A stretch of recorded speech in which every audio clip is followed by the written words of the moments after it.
All right, welcome to Anatomy of a Draft Pick. This is a concept that I'm very excited about. 2 years ago, when I had my own website, I started it.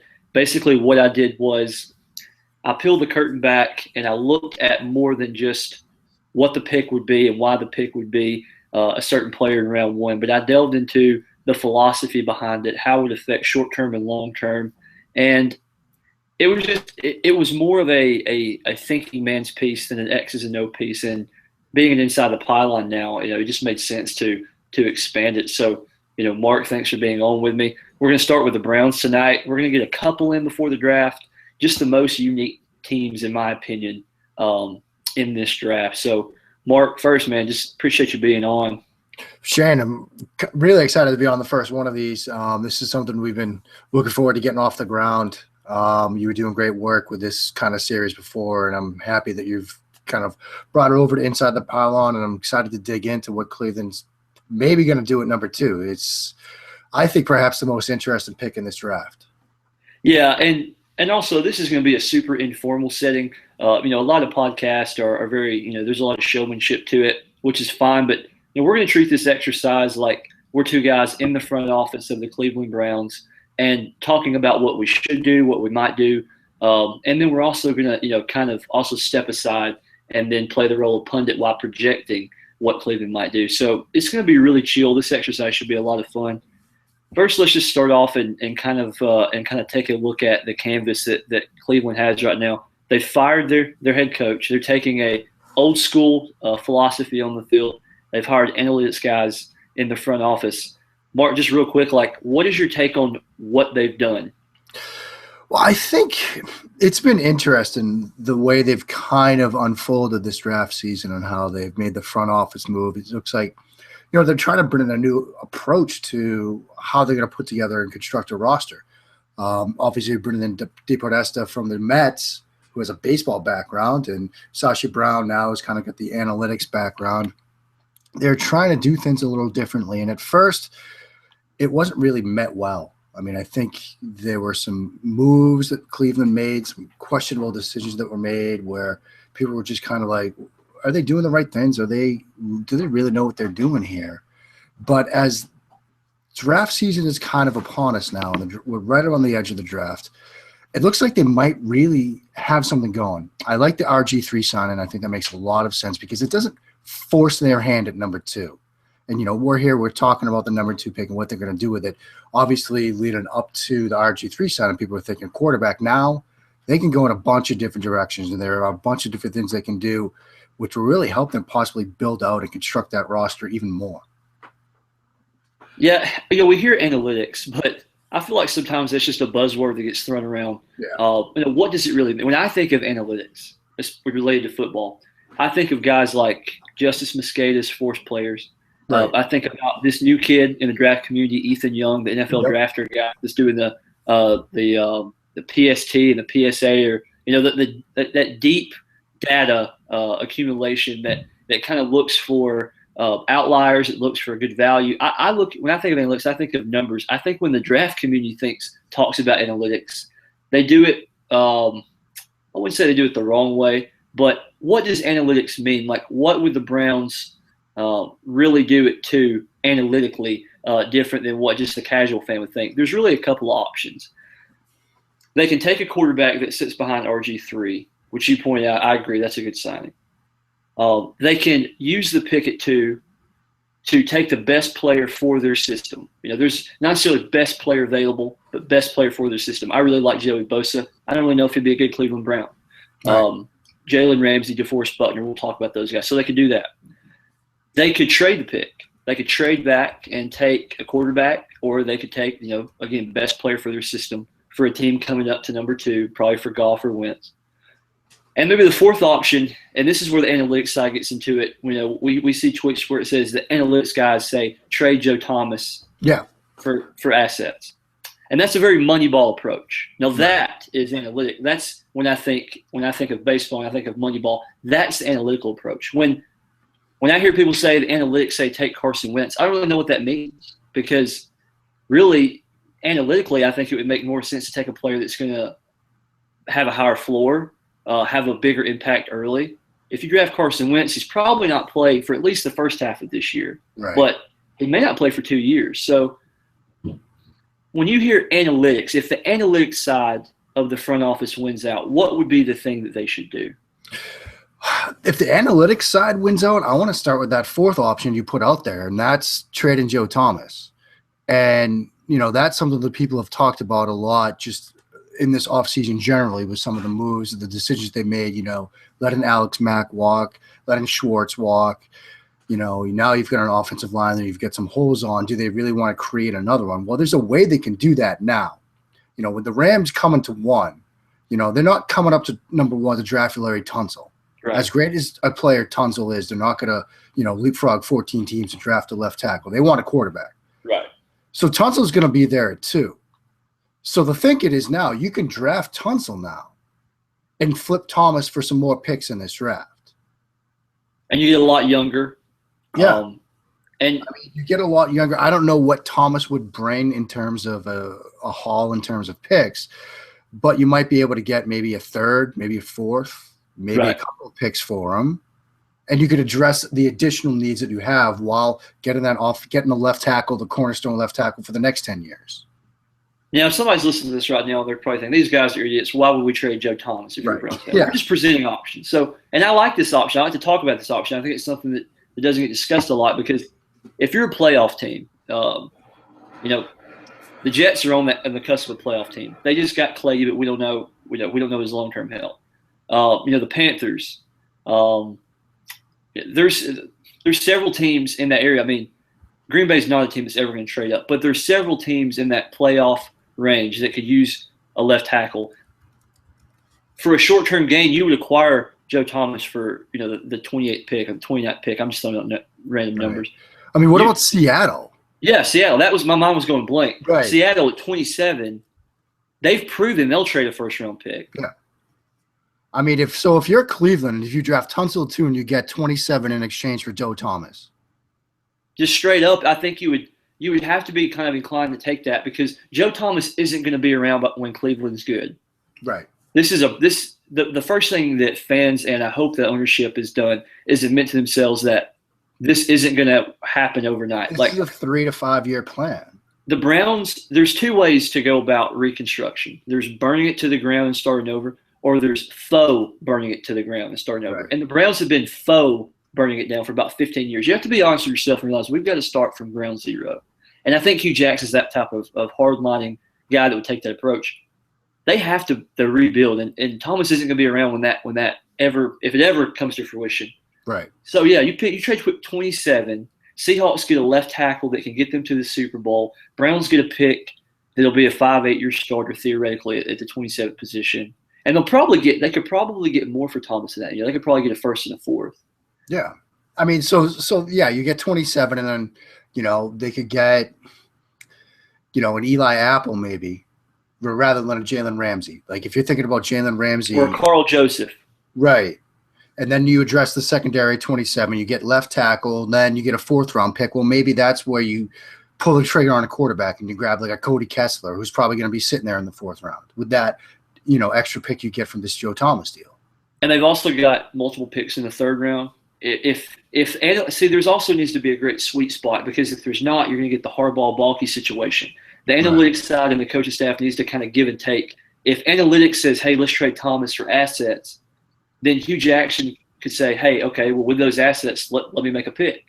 And with that pick, it could be Cardale Jones. We've heard that he really likes Cardale. If you have extra picks, you can afford to take Cardale maybe a round higher than you should. So maybe he's there in the 2nd round. You go ahead and take him.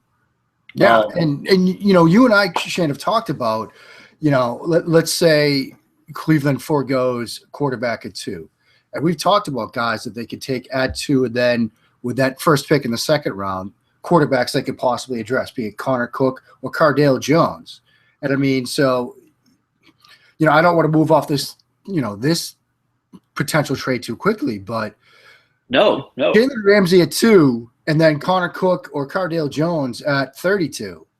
That's more value than, say, Carson Wentz at number 2. Look, and I'm me, I'm Mr. Carson Wentz, but you've got to build more than just one position here. I mean, this isn't a quick fix situation for Cleveland. Carson Wentz, especially if he's not playing until 2017, isn't going to turn this franchise around overnight. Yeah, and I like it. Chris Jones might fall. You got Vernon Butler, Javon Hargrave, interior line, defensive lineman they need. I like those guys, but I like the value of Buckner or Ramsey or Tunzel at 2. Right. And like you say, Connor Cook or something. I mean, I'm a big Connor Cook fan. And we talk about this inside the Slack app all the time. So much of quarterbacking is placement. If Connor goes to a guy like Hugh, who's been with Andy Dalton for 3 or 4 years, Connor Cook is very similar to Dalton. Yeah. Now you're putting him in a good spot to succeed because you've already got your franchise left tackle, whether it be Tunzel or Joe Thomas. You've got some nice pieces on the OL now. You've got some decent wide receivers. You had a playmaker, but you're piecing your offense for the future together. And you saw you saw Cincinnati do that a couple years ago. They went and got A.J. Green, and then they got Andy Dalton. It's good to piece your one side of the ball together at a time because there's that continuity. And a guy like Hugh could probably fix some of these issues with Connor Cook that most of us have. I think that's a good idea. So we could solve this problem. We could get a quarterback in the later rounds by either trading Joe Thomas or just by passing on quarterback at number 2. Let's talk about – let's say that they're on the board at 2 and Goff goes number 1. I think that's what's going to happen. Yeah. They've been pegged with Wentz. The only team I could see really trading up would be Philadelphia. I don't think San Francisco is going to trade up, but Philadelphia's kind of been open about it. If they traded up for Wentz at 2 and Cleveland goes back to 8, how are you approaching it then? Are you looking at Lynch, Paxton Lynch, or are you going with Buckner or Shaq Lawson or one of these guys that may fall? How does that reposition? That's a tough one because, I mean, and this will be interesting to flesh out because if you want to talk about Lynch possibly at 8, he's a guy that you're higher on than I am. I mean, I'm not sure if I'm pulling, if it were me, I don't know if I'd pull the trigger for Paxton Lynch with the 8th pick.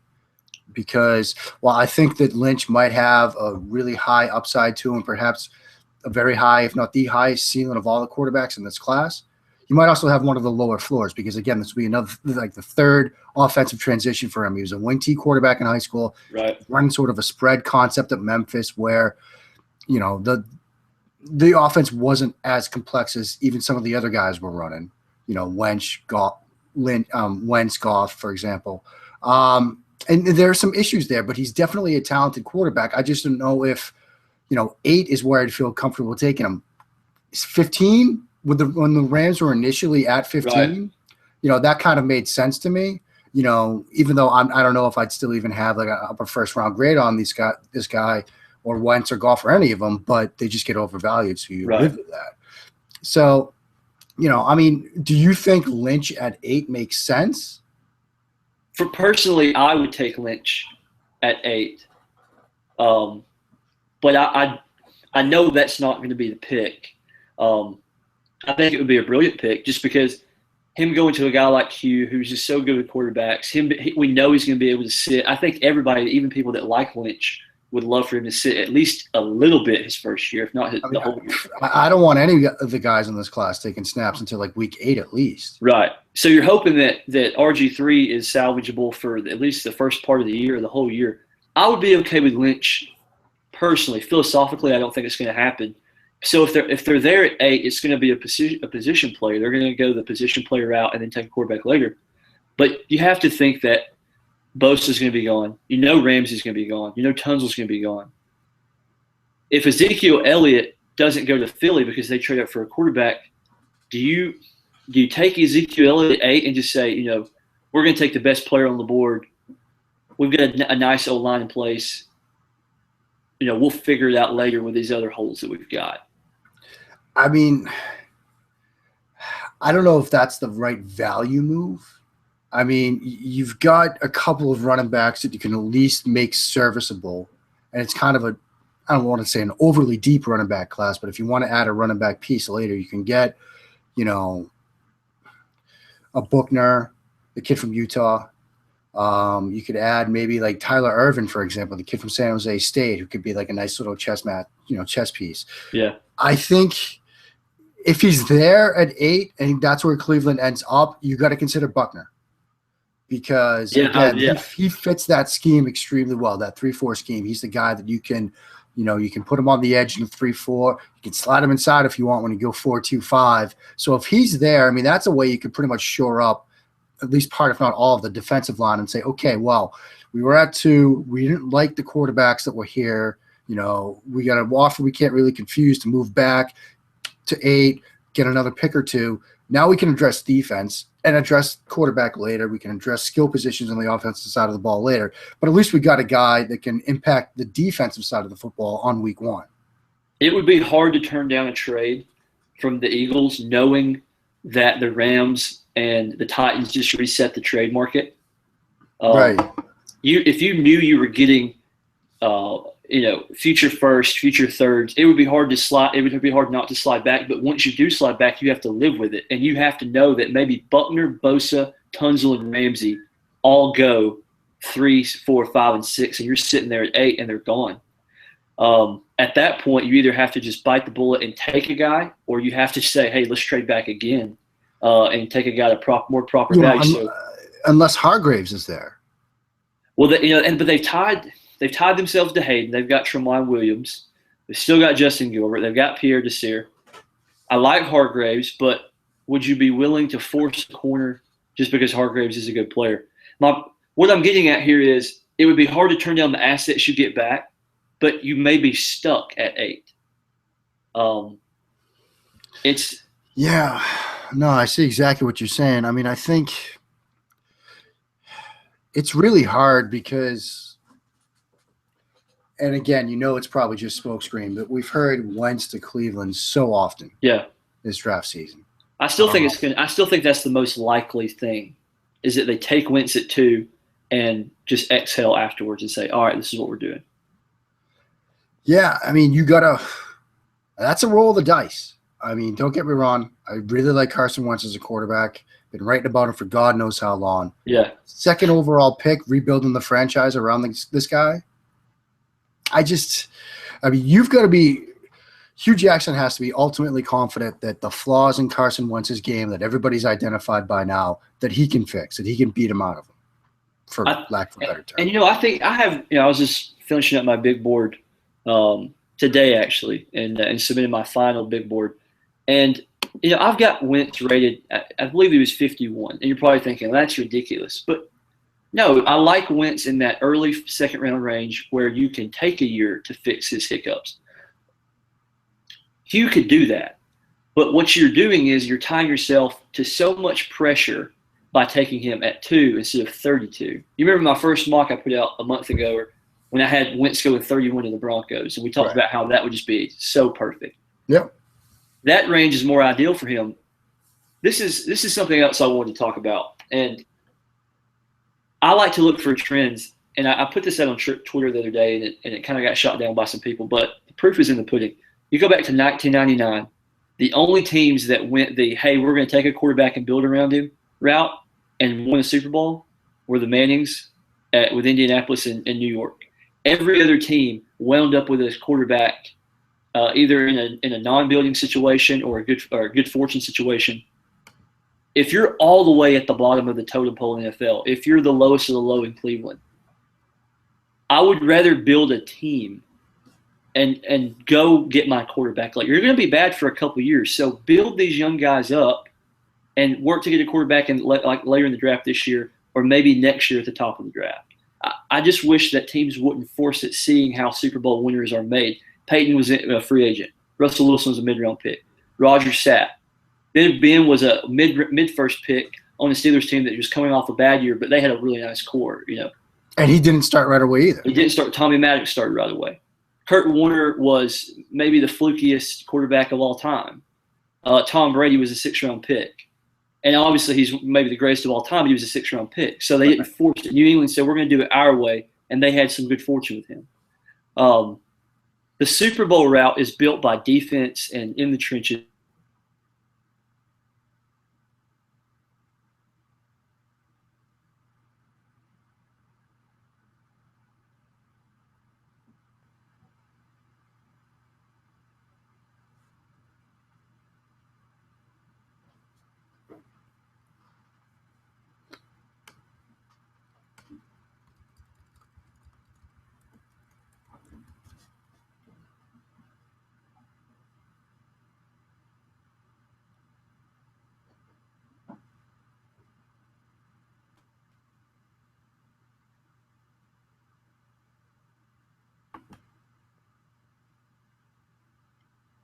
We had some technical difficulties. Coming back? Yeah. There we go. Maybe we can edit that out. We'll see. Yeah, we'll see. All right. Anyway, last thing I was saying was basically I would like them just to take Buckner at 2 or Ramsey, but I would like to see them build a team and not force this pick. Yeah, I mean, I agree with that. And, in the mock war room, that we've been doing on Inside the Pylon, I mean, Chuck and I had Cleveland at 2, and we went Ramsey, and obviously we didn't have the option really to do trades. Maybe that's something we'll do for next year. But it's just the value that you can get by addressing another position of need for a player that you can get onto the field week 1 with the 2nd overall pick, and then address quarterback later. It just seems to me to make more sense, especially when, RG3 has his issues. But, and you'll remember this year, we talked about this right after this, Super Bowl, and we were kicking around where RG3 might end up. I mean, with Hugh Jackson in Cleveland made a lot of sense. Yeah. Because if there's a coach that could probably figure out a way to get the best out of RG3, even if it's just for a season or 12 games or whatever, until he turns over the keys, it's got to be Hugh Jackson. Yeah. RG3 is a reclamation project, but if anybody in the NFL can really kind of get what's left out of him, it would be Hugh. And you have to think, if they can get to 5 or 6 wins this year, add some nice pieces throughout this draft, and start building some franchise momentum, really the Jaguars mold, even though the Jaguars took Blake Bortles at 3, so it's a little bit of a one-for-one comparison. But the point is the Jaguars have added Robinson, Allen Robinson, they've added Hearns, T.J. Yeldon. They've drafted offensive linemen. They've invested in the defense. They've spent money in free agency. They're not trying to go all in, and they're not getting down as a franchise, they're not getting down by not winning immediately. They're taking a longer approach. And if they're willing to admit that to themselves, this could be that turn that a lot of these teams that get good have, where they're going, and they take that sharp L because they finally admit, hey, we need to do it the right way and not the quick way. Yeah, and the thing about if they do decide to go, quarterback, whether it's Wentz or Goff, they got to both nail that pick and make sure that they do it right and handle it right. And we can talk about the transition for either of those guys. But you've then got to hit on multiple picks later because you need to get guys around on the roster around these guys to build out the rest of that roster. Now you're talking on trying to hit on multiple 3rd-round picks. Whereas if you can get day 1 impact type player at 2, then it's not as critical that you hit on later picks in the draft. Yeah, you look at J.J. Watt. I know he's an extreme example, but he was taken early. The Texans have been decent, even though they haven't had a quarterback because they've built a nice team. There's less pressure to win immediately if you start team building as opposed to drafting a quarterback high and go with him. If they draft Goff and Mariota at 2, the pressure to succeed with that guy is enormous. If you draft Buckner or Ramsey at 2, you're going to be afforded more time to develop and get it right because we're both pretty sure those guys are going to be good. Yeah. And I want to talk about deeper into the draft. So just real quick, we'll do it 2 ways. If you were sovereign over this pick, what would you do it to? Because that will affect the rest of your draft. Right, and I've done that in the mock war room, and I went Ramsey. You went Ramsey. And just because, look, you can get a guy on the field in week 1 that kind of basically you can put multiple places in that secondary. You can do a lot of things with him. He can contribute on special teams. And then you can get a quarterback later. You can get Cook at 32. You can get, Cardale Jones at 32. You can even wait until later in the draft to get a quarterback because now you have RG3 who can at least get you, I think, 8 weeks. So that's what I would do. Next question. Would you entertain trading down to 8 if Philly is really hot on Wentz? I mean, as you just pointed out a little bit earlier, LA and Tennessee basically set the market for the 1st overall pick. And now you can build a potential 2nd round, 2nd overall pick sort of package out, and you'll see what that kind of looks like. It would be pretty similar, I think. So now if you're talking, you get to go down to 8. You get a first overall next year, and maybe a third and a fourth next year as well in exchange for a fourth. Like, I think you would do that. And then you would say, okay, we'll live with whatever happens. Hopefully Buckner falls, or hopefully, somehow Bosa falls. We can make him work in our offense somehow. I mean, work in our defense somehow. We're going to be running a lot of four-man fronts anyway. Right. We'll live with whatever falls to us. But the return and the assets that you get, and that gets us back to kind of where we started with the analytical approach. You can add assets, build out the potential bargaining chips you have to address more and more and more needs. And then the last option. So you would take Ramsey if you stayed at 2. You would entertain the trade. Would you entertain trading Joe Thomas? I think you have to, and only because, and as we've been laying it out there, Cleveland has a lot that they need to do. And if you can, flip Joe Thomas for the 27th pick in this draft, you can draft Tunsil maybe at 2, and then at 27 you can address another need as well. Probably still too early to reach from one of the quarterbacks we've talked about, but Cleveland's in a position where they need to add as many pieces as they can, and you're not going to hit on all of them. So the more options you have, the better. Yeah, the law of averages, and not to get moral hazardous with it, because the Seahawks have used a couple of first-round picks previously, but Tunsil is worth the what you get out of, or excuse me, Thomas is worth what it costs to give up a first-round pick. Yeah. Like, his return immediately for the next 3 or 4 years, you're not going to get a guy at 27 that's going to contribute in 3 to 4 years like Thomas would if you're Seattle. And not to make this about Seattle, but I'm just saying it works for both sides. Yeah. So what for me, if I was at 2 and I had to I had to stay there. This is something I didn't get to hit on before we laid out these options. Is you have to think about positional depth at the positions you're thinking about. Cleveland's thinking about probably Ramsey. They're thinking about Buckner. They're thinking about probably Tunsil. But you look at round 2 and round 3, you can get a tackle in round 2, but the tackle class thins pretty quickly. It does. I don't know how much you studied the secondary class, but I love it. I think it's it's so deep. And you can get versatile guys. There's a guy like Sean Davis from Maryland who could be both safety and a cornerback. And you have to look at the defensive line class, which is probably the prize position of this class. One of these guys is going to fall. But what about the edge class as opposed to the interior D-line class? Because that might be the question for Cleveland. It falls off quick. It falls off. There may be only 2 really top-end guys in this class, in Joey Bosa and Shaq Lawson from Clemson. Yeah. The more time goes on, the less excited I get about Noah Spence. I like him, don't love him. Kevin Dodd, I like him, don't love him.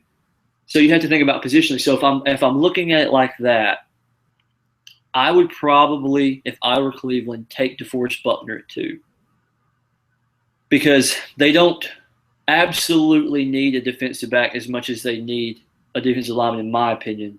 And they can get a really good one in the second round, and even in the third round where they have a couple of picks. If I had to stay at 2, I would, and I would take DeForest Buckner. Now, what about the trade? Would you go to 8 and take Lynch? I wouldn't take Lynch at 8. Because if I'm taking over the situation, I have RG3, I have Hugh, and I think they can make this work for a year at least. But I want to be around next year, so I'm afraid taking a quarterback gets you fired quick. Especially if you miss. If I was at 8, I would be inclined to believe that Bosa or Buckner would be there. I would entertain it if the value was right. If I was getting near what Tennessee got, and I absolutely would entertain trading Joe Thomas. Yeah. I don't know how much that you've played like MLB The Show or Madden over the years, but I'm all about trading players for assets. Yeah. I'm a Red Sox fan. I like smart, I like smart baseball strategy, and I think it can be applied properly to football. Joe Thomas isn't going to be around when the Browns are good, and he's never going to be more valuable than he is tonight. Right. So if I could get 24 and fourth in a future like 6, I'd do it. Absolutely. Yeah, especially if you got, as we've identified, a team like Seattle that's possibly a left tackle away from going back to the Super Bowl. Yeah, they I get mean, Thomas, and then they get a wide receiver later. I mean, we're not going not to make it about Seattle, but yeah, they're close. They're always close. So if you can get that guy, they would have to be offering that pick, I would think. yeah, I mean that makes a ton of sense. And then Cleveland gets more assets to. Yeah, so I didn't mean to cut you off, but then you could even take a quarterback at 27 and get that 5th year, and you wouldn't have to trade back up to do it. So you could take Connor Cook, or you could take a defensive back, or you could take a defensive lineman, because if you took Ramsey at 2, there's going to be a really nice defensive lineman available at 27. That would give you a lot of options. Yeah, I mean 2 and 27 will be a nice way to start this draft for Cleveland, I think, because draft whoever you want at 2, and then your boy Paxton Lynch will fall to 27. No, he's going to go to the Niners. We're not going to do it. We're not going to do an anatomy of draft of them, so I'll just spoil it. I think he may be. I think he's going to go top 10, whether people like him or not, just because of the value of quarterbacks get pushed up. But let's talk a little bit more about deep in the draft. And I don't know how many guys that you've watched, so if you just want to throw out a couple of names, but we'll play off both of our scenarios. Okay. If we go Ramsey, let me back up. We're both under the agreement that the favorite at 2 right now, whether we like it or not, is Wentz, right? Yeah. So we think that the Browns are going to take Wentz, but we've laid out options of what they could do. Right. Let's say they do take Wentz. Let's start with what they will do. If they take Wentz at 2 and they don't trade Tomlin, so let's just look at it for face value at the time being. How do you approach round 2, 3, and 4 based on the guys you've studied that you know? I mean, I think at some point, and you mentioned this earlier, they need a playmaker at wide receiver.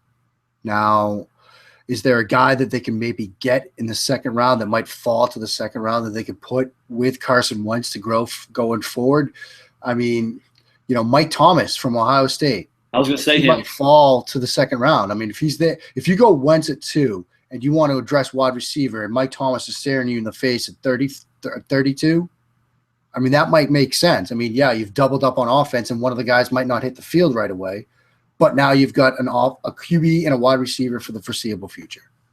Mike Thomas is my 4th wide receiver, but he might be the best long term. I really like his game, and he can play the big game, going and getting it up at the apex of the route. He can play the quick game. I absolutely agree, and they're not going to get. Go ahead. What's interesting is, I think it was Josh Norris today was talking about the wide receiver class, and now, people are talking maybe 4 wide receivers in the first round. But when you really, and you've done this, so maybe you can shed some light on this. When you sit down and sketch out and try to do a mock draft for the first round, you see, okay, Giants probably going to take a wide receiver. Then it kind of becomes a question mark. Like there aren't teams that desperately need a wide receiver that you think, okay, these guys have to address wide receiver in the first round. So guys might fall to 32, including guys that we're thinking that might go first round. Yeah, because positionally, the trenches are going to get taken. There's going to be 5 or 6 tackles. There's going to be 6 or 8 defensive linemen. There's 14 guys. You got 3 quarterbacks and Ezekiel Elliott. Now you're up to like 15, 16, 17 guys that we know are going to go in the first round. I had Ronnie Stanley going to the Giants, but I wouldn't be surprised if they go Josh Doctson. Right. But yeah, the teams that are picking wide receiver aren't till the 20s, and they may say, "Hey, we've got a really good team. Let's get better positionally. We can worry about playmakers elsewhere at a later time." But here's the thing with Cleveland: they don't have that alpha, that X, that guy, because we're assuming Josh Gordon's going to be suspended or maybe traded, released, whatever. We think about Dotson, Treadwell, Corey Coleman, and Mike Thomas. Those are kind of the alpha guys. Those guys could be an X. Or a wide receiver 1 type guy. You really don't have another mid-round guy like that except for maybe Kiara Scarrett from Tulsa. So You're not going to be drafting slot guys. You've got Brian Harline. You've got Andrew Hawkins. They've got slot guys. So they need to get an X. There's only a couple of them in this class. So 32 would probably be the spot where you need to take one. If they take Wentz at 2, I absolutely think that Mike Thomas should be in play. He would be the guy that I would take. And coincidentally enough, by the time you see this, my mock will be out probably. I have him going to the Browns at 32. Well, there you go. So if the Browns go quarterback, wide receiver, you do the AJ Green, Andy Dalton route. You don't get the immediate return that Cincinnati did, but I like that structure. If they go your way, if they go Jalen Ramsey at 2, then you probably push. Well, you may keep a wide receiver on the pecking order that high, or you may push it down for a quarterback, or you may push it down for a defensive lineman. There's going to be a couple that fall out of round 1 just because 13 defensive tackles aren't going to go in round 1. No. There's going to be a good one available at 32, I think. But if you were the guy, so this is your pick. You're picking at 32 after just drafting Jalen Ramsey. What would Mark Schofield do? I mean, I'm looking at where they pick again now. So they've got 32. They've got a third round at 65. Then they've got 2 fourths, 99 and 138. And say you go Ramsey, I think you definitely entertain Mike Thomas or another wide receiver type at 32 because I guess you'd want to see the quarterback board shake out. If Cook's there at 32, if Cardale's there at 32, you might want to pull the trigger on them because I don't think Cook or Cardale will be there at 99. They might not even be there at 65. So you probably want to pull the trigger and get your guy. But if you're willing to wait it out for a guy like Cody Kessler, that granted he's not going to be, a surefire NFL starter for the long term, but I think he's a serviceable enough guy that if RG3 goes down in week 4, you can go in and get, 80% of RG3 from Cody Kessler, and that might be enough to at least keep you competitive if you're not sold on any of these guys or it doesn't shake out. So you can still wait. So I think you go Ramsey at 2. At 32, you probably entertain a Michael Thomas. And then at 65, there's probably going to be a defensive lineman there that you can at least bring in and help beef up that front. Or you go a different direction. You go safety. Maybe there's a guy like Dylan that's there or a Killebrew that's there or even Jeremy Cash, who I know people are trying to figure out where does this guy have a home in the NFL. Well, maybe if he's sitting there at 65, maybe you find a home for him. Right. And now you've got, a chess piece in Jalen Ramsey and another chess piece in Jeremy Cash, 2 guys that you can have running all over the field for that secondary. Going just a quick thought in my head. They have a lot of holes. Trading down to 8 and stockpiling 3-4 more picks in this draft would be a bad idea. Yeah, I'm looking at our lads page right now, and it's just like, there are holes all over this roster. Yeah, I have our lads. I have our team needs page on InsideThePylon.com. Give it a click. They need guys. If I were taking Buckner at 2, then most likely Connor Cook would be available at 32 unless the Broncos take him at 31, which I think what they should do if he's there. But if Connor Cook was available at 32, I'd just turn in the card. I wouldn't fill the offers. I would just go up there. Personally, because it's my pick. I just took Buckner now. If Connor Cook's available, I would just go do it. But if Connor Cook wasn't there, I really like the possibility of Vernon Butler, Chris Jones, Javon Hargrave. One of those defensive tackles are probably going to be available. And I personally, I like those defensive tackles, but I've got Buckner. I would probably go Mike Thomas in my scenario too, because they've got RG3. They don't have a guy like Mike Thomas on the roster. You just drafted Buckner, and I think their secondary can wait another round. But let's just throw a wild card because something's going to happen on draft night that we're not going to predict. What if a guy like Reggie Ragland or Laquan Treadwell fall out of round 1? I'm not advocating that, folks, and I don't think it's going to happen. But something always happens. You have to expect the unexpected. I don't know. I don't know about Treadwell at 32. If he's there at 32, obviously you consider him. But you're low on Treadwell, right?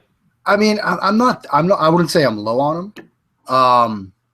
I think that he's, a guy that wins the way he wins. He, wins with sort of strength, and he's able to find zones, holes in zone coverage. Like, he's a guy that you can pair with some receivers well, and I think he's a nice kind of 1A, 1B type guy. Gotcha. The Ragland thing is really interesting because, you've got Demario Davis, who they just signed from the Jets, who's a veteran inside linebacker. You pair him with a young pup in Ragland and let Ragland learn next to a guy who's been running, for Rex Ryan for years, and now he's coming over to Cleveland. That's going to be tough to pass up. I mean, in this hypothetical, if he's there at 32.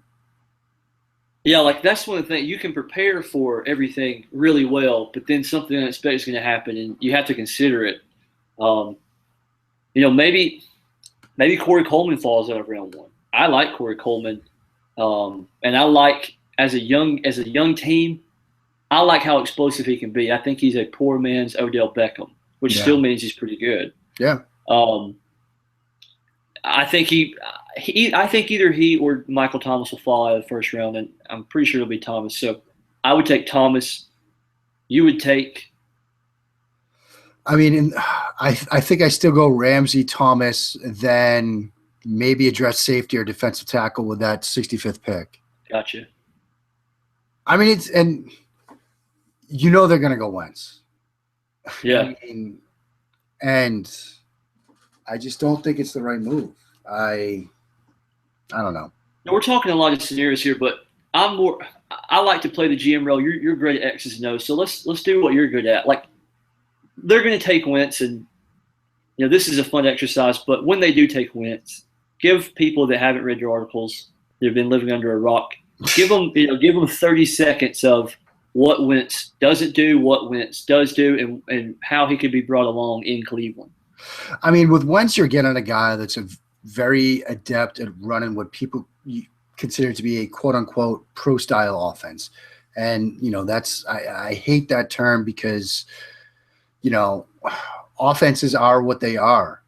But what he has experience in is working both under center and in the shotgun formation, making progression reads. Now, does he do it better than any quarterback we've ever seen? No, he needs to speed that process up. Does he do it better than some quarterbacks in this class? I do think he does.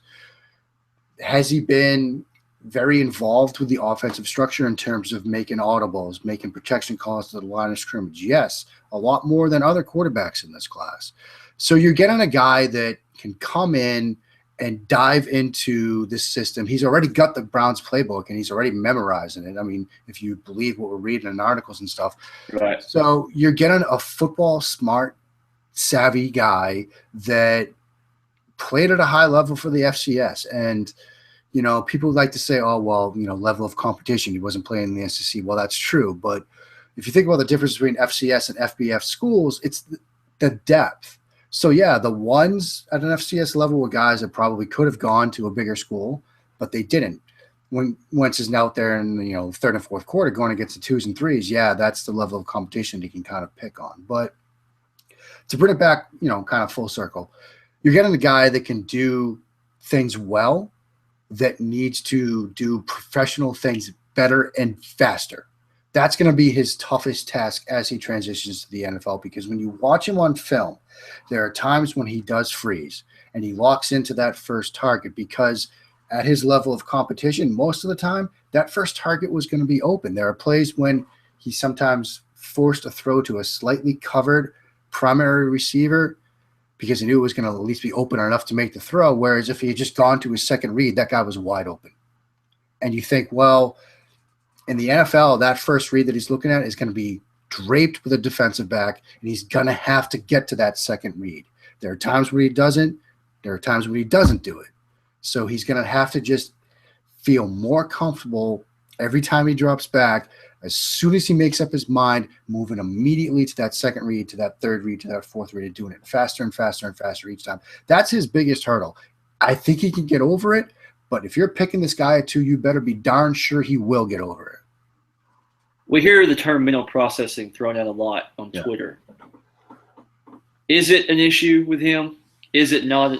What is your take on that? Because I'll just give you mine really quick, because my thing with Wentz, first off, I don't care where he played. If you think about North Dakota State, they could hang with Conference USA for the most part and probably most of the American, which is teams that Paxton Lynch played against. And I really like Paxton Lynch. I'm worried. It's not mental processing. I just worry that a lot of little things won't get put together at the next level to really make the whole pie appealing.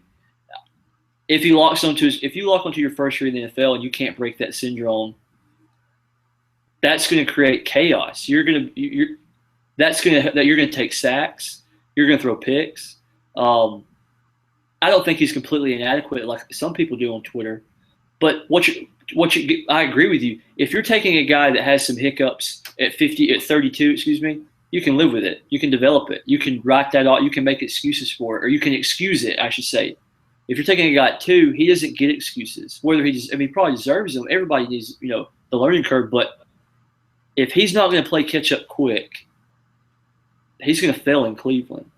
And that's why I'm so hesitant with him and Goff compared to the guys that just want to vault these guys up to the top of the draft. It's not that I don't like them. It's just I don't like them in the context that everybody else is talking about. What do you think? Yeah, I mean, I think we're looking at LA possibly taking Goff with the first overall pick. And now we're kind of, resigning ourselves to the fact that Cleveland's probably going to go Wentz at number 2. And what the hope is that both of these teams and these organizations have a plan in place to ease the transition for these guys. Because, we've heard a lot in the past couple of days about how teams have been grading these 2 higher than even the 2 guys last year, which I think is crazy. Yes. Because, Winston and Mariota, these were guys that were ready week 1 to come in and put up big numbers. I mean, gosh, Mariota threw 4 TDs week 1. Right. So, hit the pause button on that. But you're not a guy that's looking at this in hindsight. I got to tell the other day that I'm looking at it in hindsight. No, Mariota was the top-rated quarterback I've ever had, and you had him as QB1 last year too. I had him just, it was like a 1A, 1B thing for me. I thought these are both really – because let's remember, it is possible to like more than one guy at a position in a draft class. Crazy. That. Yeah. Can't believe it. For me, Goff and Wentz are 1A and 1B. I like both of these guys. I like Goff a little bit more. I think he's a little more ready. I'd be more comfortable seeing him sooner next year than I would be Wentz. But both of these guys, the hope is that they have a transition plan in place for both of them where they've got a veteran quarterback, whether it's Case Keenum, whether it's RG3, who's going to take week 1 snaps, hopefully week 8 snaps. And then maybe, depending on how the season goes, you bring one of them in or both of them in after a bye, whether it's week 9, week 10, whenever that is. I don't want either of these guys seeing week 1 snaps. But you and I both know, and we've touched on this a little bit, there's very little patience from an ownership perspective, whether it's in Cleveland or any other team or in LA, who's now moving to LA, who's trying to re-identify their new franchise out in LA.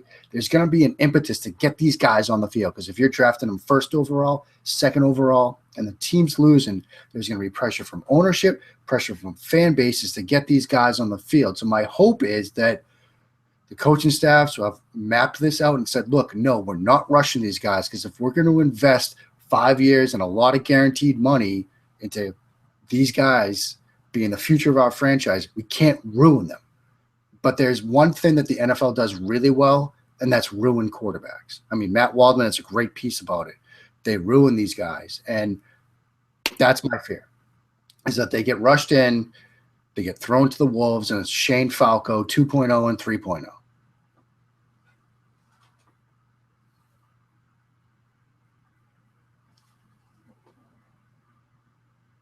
Oh, it froze up again. I think I got Shane speechless.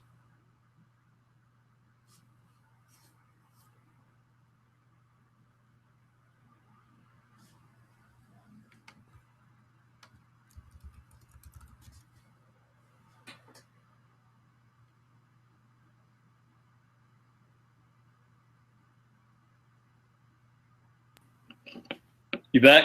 There he is. All right. Yeah, when that cut off. You cut off with You said the NFL ruins quarterbacks. You said Waldman, and then it cut out. Oh, yeah. Well, I mean, basically what I was just saying was like Matt Waldman wrote a great piece on how the NFL ruins quarterbacks. But, the hope is that they've got a plan in place to ease the transition. But, I'm just worried about Shane Falco 2.0 and 3.0. Right. And that's something that I wanted this podcast to be about is we always look at it. We're in the forest. We're missing it for the trees. I want to look at it from 10,000 feet because you don't just take a quarterback and move on because that's what we do in draft season. We just start mocking, we project, and this pick means everything for the next really decade to the team because if you hit on it, you're good. If you miss on it, it doesn't set this organization back as it's currently assembled. It sets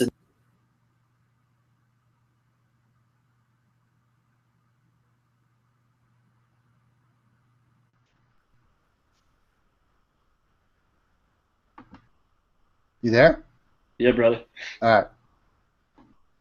So yeah, I like that you said you talked about the transition in place because if you're taking these guys, you have to know what it means short term and long term. You have to marry yourself to that. You have to marry yourself to a losing record to begin with, and the highs and the lows. What would be your specific plan for Wentz? Like if you were sovereign over that situation and you could handle it best case scenario. I'm looking at their schedule right now. I mean,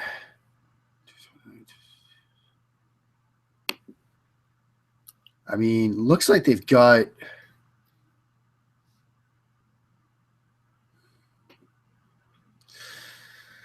I don't know. I think maybe I'd like to see him wait until November with him.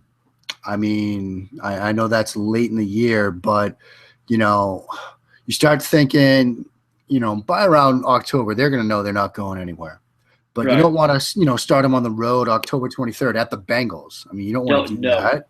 And you get 2 home games, the Jets and the Cowboys. Those are teams that have good defenses. And then you go at Baltimore. I don't think you want to start them on the road. So, I see that home game against the Steelers. Yeah, they've probably got, Pittsburgh always has a decent defense. But, ease them in at home. You go Steelers, Giants to start it off, both 2 home games, then get 2 home games under his belt. That's a very conservative sort of transition plan, but it might be a good way to approach it.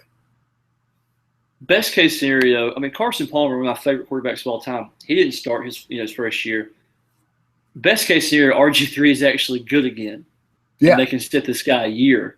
Yeah. I'd like to see him get some year 1 snaps, but late in the year, I don't want to see him before Halloween. Yeah, depending on how, let's just say Dallas falls apart again. I'm not wishing injury on Tony Romo, but this is kind of a make or break year for Dallas. That could be a game November 6th. I agree. You don't start a quarterback on the road. No. I think the Steelers are going to be good, and it's already so late in the season. That Jets to Dallas 2-week stretch would be probably ideal. Yeah, maybe you do it then, but I really would not do it any sooner than that. Yeah. And, like you said, hopefully RG3, we see what we saw his rookie year, and he gets you a full season, and now you've got Wentz sitting there and learning for an entire year, and he's your week 1 starter in 2017. Hopefully that's what Cleveland is thinking if they pull the trigger on Wentz at 2. It's just the Browns have been so bad for so long. And, I have personal favorite teams that I root for, but, I truly root for everybody to at least be competent. There's not one franchise that I wish bad on, even the Washington team. When I'm projecting, I try to make everybody better. I try to show no favoritism in my mocks or my predictions. I want Cleveland to be good. And this draft, more so, especially after 2 years ago with the Gilbert Manziel picks, this draft is so vital to not just this year and next year, but the next decade of the Cleveland Browns franchise. It's not hyperbole. They need to get this draft right. They're the factory of sadness again. And they need to fix that, and they need to fix it in this draft. So, whatever they do, at 2, at 32, if they trade, whatever they do, they got to hit it, and they got to get it right. they've got several scenarios, and they could get every one of them wrong. That's what they've done, and sorry, Cleveland fans, but it's happened. But they could get them right, and they're not going to be good. It's like I said about Jaguars last year. I was a big preseason Jaguars fan, but I said it's not going to show up in the win column, but you're going to see a team getting better. And that's what you want to see with the Browns. This schedule, is brutal, especially the first half of the year. No, you're not going to see wins, but you want to see teams getting better. And that's why I'm such an advocate for drafting position players and building a team so they can be galvanized together. Yeah, but I agree with that. It's going to be Wentz, and I just hope if it is Wentz that they really try to find starters in rounds 2, 3, and 4, because you have to make up for the fact that you didn't draft a starter at pick 2. That's going to help immediately. Yeah. Any final thoughts? I mean, what would be a successful 2016 season? I mean, it really depends what they do at 2. If working off the idea that they go Wentz at 2, I think a successful 2016 season is,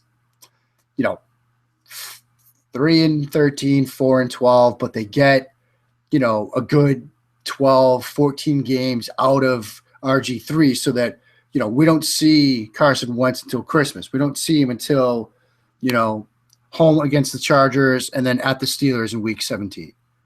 Like that, I think would be a successful season because then you haven't ruined your second overall pick. You've gotten his feet wet, and now you've given him, not just a year in the program, but an entire offseason now as the number one guy, a full offseason workload where he just knows come week 1, 2017, it's his show. I think that would be a successful 2016. You? No, yeah.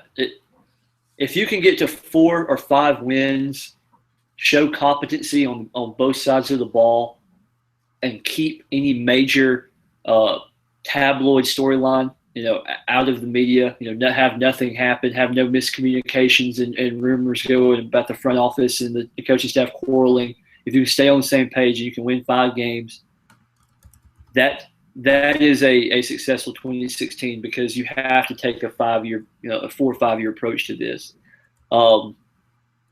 Worst case scenario, I don't even want to talk. I don't even think about it. Let's not go there. Yeah. If they go if they go Ramsey or Buckner, then they have a chance. I think they have a chance to get ahead of schedule a little bit because they can just exponentially grow or draft starters. In rounds 2, 3, and 4.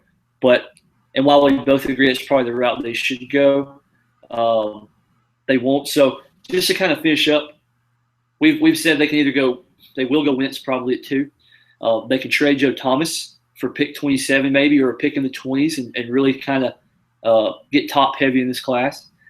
They can take Ramsey or Buckner or Bosa at 2, or the other option would be to trade down to 8 assets next year and really just work the board. You're working your board in that situation. And drafting best players for your system. So I hope we've highlighted some options. You got a final thought? I mean, I think this is going to be a great series for you. This anatomy of a draft pick, I think it's a great idea. It's a great way to kind of talk about what teams might be doing, different ways to construct a roster while diving into some of these players. It's a good little concept. As far as the Browns go, whatever they do, like we said, they just got to get it right. It's so simple, but I mean, it's obvious, but it's true. Yeah. The Patriots can afford to draft Dominic Easley and cut him because they're winning football games. Yeah, and until teams get to that point where they can afford to miss on a guy, you can't afford to miss. Right. Just the way it is.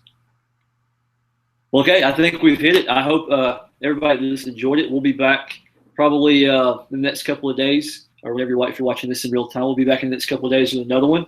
Try to line up a special guest as well. So be following Anatomy of a Draft Pick. Be on the lookout for all of our work at Inside the Pylon exclusively.